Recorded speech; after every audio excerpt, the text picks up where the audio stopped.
حضرت شیخ احمد مجدد الفسانی علیہ رحمہ فرماتے ہیں، جو شخص اپنے اوپر 10 چیزوں کو لازم کر لیتا ہے تو لازمی نتیجہ یہ ہوتا ہے کہ وہ متقی بن جاتا ہے۔ وہ 10 چیزیں کون سی ہیں؟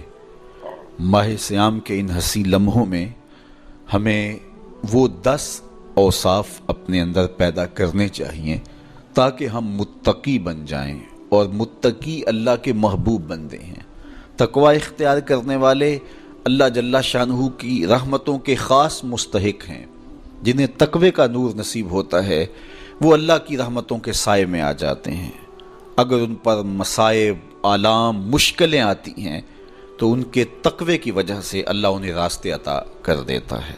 وَمَن يَتَّقِ اللَّهَ يَجْعَل لَّهُ مَخْرَجًا وَيَرْزُقْهُ مِنْ حَيْثُ لَا يَحْتَسِبُ۔ اللہ اکبر۔ ارشاد فرمایا کہ جو اللہ سے ڈرتا ہے، تقوی اختیار کرتا ہے، اس کے لیے ہم مصیبت سے نکلنے کے راستے پیدا کر دیتے ہیں، اور اللہ جل شانہ اس کے لیے وہاں سے رزق عطا کرتا ہے جہاں سے اسے گمان بھی نہیں ہوتا ہے۔ تو یہ تقوی کا نتیجہ ہے جو اہل تقوی کو نصیب ہوتا ہے۔ تو حضرت شیخ نے 10 وہ امور بتائے جو اپنے اوپر لازم کر لینے سے تقوی نصیب ہوتا ہے۔ سب سے پہلی بات آپ فرماتے ہیں زبان کو غیبت سے بچائے۔ اتقاء کے حصول کے لیے زبان کو پاک کرنا ضروری ہے۔ انسان کے زیادہ تر گناہ اس کی زبان کی وجہ سے ہیں، اور غیبت یہ بدترین عمل ہے، اور اس کو بدکاری سے بھی برا قرار دیا گیا ہے۔ الغیبت اشد من الزنا۔ تو اپنی زبان کو غیبت سے بچائے۔ دوسری بات ارشاد فرمائی کہ بدظنی سے بچے، کسی سے خواہ مخواہ بدگمان ہو جانا اور اپنے دل کو کسی کے لیے میلا کر لینا اور اس کی بدگمانی دل میں پالنا، تو یہ تقوی کے منافی ہے۔ تو کسی کی بدگمانی سے، بدظنی سے اپنے دل کو بچائے، زبان کو غیبت سے بچائے، دل کو بدگمانی سے بچائے، اور مسخرہ پن سے بچے۔ بات بات پہ ٹھٹھے مار کے ہنسنا اور اس طرح کی زندگی بسر کرنا۔ اور آج کل تو جب بھی دوست احباب اکٹھے بیٹھتے ہیں تو سنجیدہ اور متین باتیں کم ہوتی ہیں، زیادہ وقت لطیفوں میں ہی کٹ جاتا ہے۔ انسان کو خوش مزاج ہونا چاہیے، اس کی طبع میں شگفتگی ہونی چاہیے، لیکن شگفتگی، خوش مزاجی اور مسخرہ پن میں فرق ہے، اس کو سمجھنا چاہیے۔ سنجیدہ اور متین زندگی یہ مومن کی زینت ہے، انسانیت کا حسن ہے۔ اس لیے تقوی کے حصول میں مانع ہے مسخرہ پن۔ اگر کوئی شخص متقی بننا چاہتا ہے تو اس کو سنجیدہ اور متین بننا ہوگا۔ طبیعت کی خوش مزاجی یہ معنی نہیں ہے، لیکن مسخرہ پن اور چیز ہے، اس سے روک دیا گیا۔ چوتھی چیز حضرت شیخ احمد فرماتے ہیں کہ اپنی آنکھ کو حرام سے بچائے۔ اپنی آنکھ کی حفاظت کرنے سے تقوی حاصل ہوتا ہے۔ جب آنکھ خراب ہوتی ہے تو دل خراب ہوتا ہے، جب دل خراب ہوتا ہے تو پھر پورا بدن خراب ہو جاتا ہے۔ اس لیے وہ دروازہ جو کھلا ہے اور اس سے بدی شر اندر اتر رہی ہے، اور پھر اس سے آپ کا سارا نظم ہستی برباد ہو رہا ہے، تو اس دروازے کو بند کریں۔ تو اپنی آنکھ کو حرام سے بند کریں۔ پانچویں چیز ارشاد فرمائی، ہمیشہ سچ بولے۔ جھوٹا شخص کبھی متقی نہیں ہو سکتا۔ اتقاء کے حصول کے لیے اپنے آپ کو سچ کا خوگر بنانا ہوگا۔ سچ کے بغیر کبھی نہ بولیں۔ جھوٹ بولنے والے کی زبان سے شر پھیلتا ہے، اور جب کوئی شخص جھوٹ بولتا ہے تو حدیث پاک میں آتا ہے اس سے بدبو نکلتی ہے، جس کو عام لوگ تو نہیں سونگھ پاتے، لیکن اللہ کے فرشتے 1 میل دور پیچھے ہٹ جاتے ہیں۔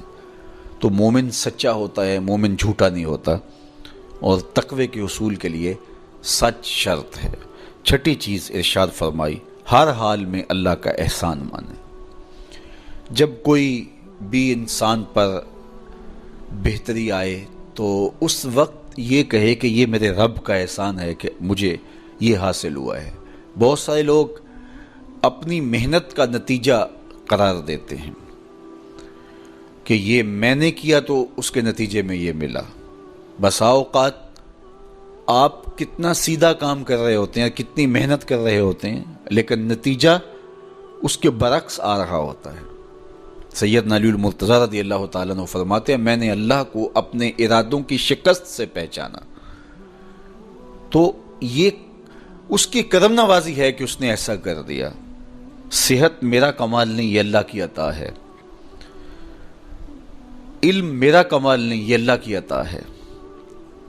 لہجوں کی خوبصورتی یہ اس کی عطا سے ممکن ہے۔ اس نے آنکھوں میں روشنائی رکھی، اس نے توفیق عمل نصیب فرما دی، اس نے اچھائی کی راہوں پہ گامزن کیا۔ ماہ صیام میں روزہ رکھنے کی توفیق ہوئی، صلاۃ التراویح میں حاضری کا موقع میسر آیا، دیگر صالح اعمال تلاوت کلام مجید نصیب ہوئے، تو مت سمجھے کہ یہ کوئی میرا کمال ہے۔ اللہ کا احسان مانے گا تو غرور پیدا نہیں ہوگا، تکبر پیدا نہیں ہوگا۔ تو ہر حال میں اللہ کا احسان مانے، جو بھی خیر اس کو ملے وہ کہے یہ میرے رب کی طرف سے ہے، اور اگر اس کا کرم نہ ہوتا تو یہ عمل مجھے نصیب نہ ہوتا۔ اور کتنے عمل ہیں کہ نصیب ہونے کے بعد عجب سے، تکبر سے، ریاکاری سے برباد ہو جاتے ہیں۔ کیتی کتری پئی کھو محمد تے سکہ بنیا زردہ، کتنے عمل ہیں کہ برباد ہو جاتے ہیں، تکبر آ گیا، عجب آ گیا، ریاکاری آ گئی، تو یہ اس کی طرف سے ہی ہے۔ تو جب یہ کہے گا تو عجب، تکبر، غرور کچھ پیدا نہیں ہوگا، تو پھر عمل قبول ہوگا اور انسان تقوی کی منزل تک پہنچے گا۔ ساتویں چیز، اپنا مال راہ حق میں خرچ کرے، ناحق راستے پر ایک درہم بھی خرچ نہ کرے۔